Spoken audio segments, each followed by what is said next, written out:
tunaijua hasira ya Mungu sisi. Fayawmaidhin la yu'adhibu adhabahu ahad wala yuthiqu wathaqahu ahad. Siku hiyo, siku ya Kiyama, hakuna ambaye ana sifa ya kuadhibu kama anavyoadhibu Mwenyezi Mungu, wala hakuna mtu ambaye ana sifa ya kuwatia watu jela kama jela ya Mungu. Hakuna jambo la hatari kama hilo. Sasa sadaka yako ya siri inaifuta hasira za Mungu juu yako.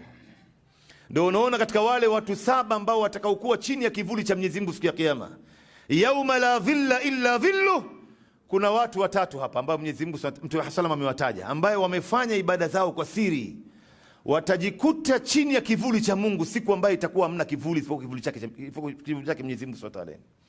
Mtu wa kwanza ni mtu ambaye wa rajulun dhakara Allah khaliyan hatta fadat aina, wa fi riwaya fafadat aina.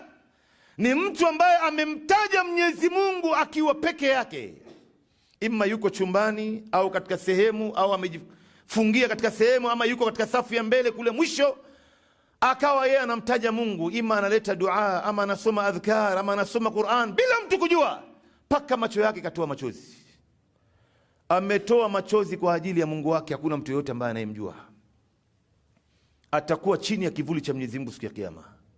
Na mtu wa pili, wa rajulun tasaddaqa bi sadaqatin fa akhfaha hatta la ta'lamu shimaluhu ma anfaqat bi yaminihi, wa fi riwaya ma sana'at bi yaminihi. Mtu wa pili ni mtu ambaye anayetoa sadaqa kwa mkono wake wa kulia, akaificha kiasi ambacho mkono wa kushoto usijue mkono wa kulia umetoa nini.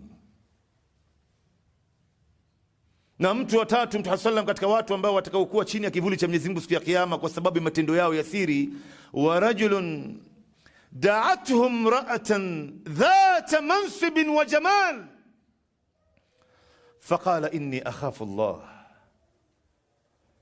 Na mtu ambaye ameitwa na mwanamke, kijana huyu ameitwa na mwanamke mrembo mwenye cheo. Unajua dhata mansibin, wanasema wanazuoni, urembo wake huyu mwanamke imempatia cheo mbele ya wanaume. Unajua mwanamke anapokuwa mrembo anakuwa na thamani mbele ya wanaume. Anamuita mwanamume afanye naye kitendo cha zinaa, faragha yote, kwenye siri yote, wamo chumbani peke yao, akamwambia huyu mwanamke, inni akhafu Allah, wallahi mimi namuogopa Mwenyezi Mungu.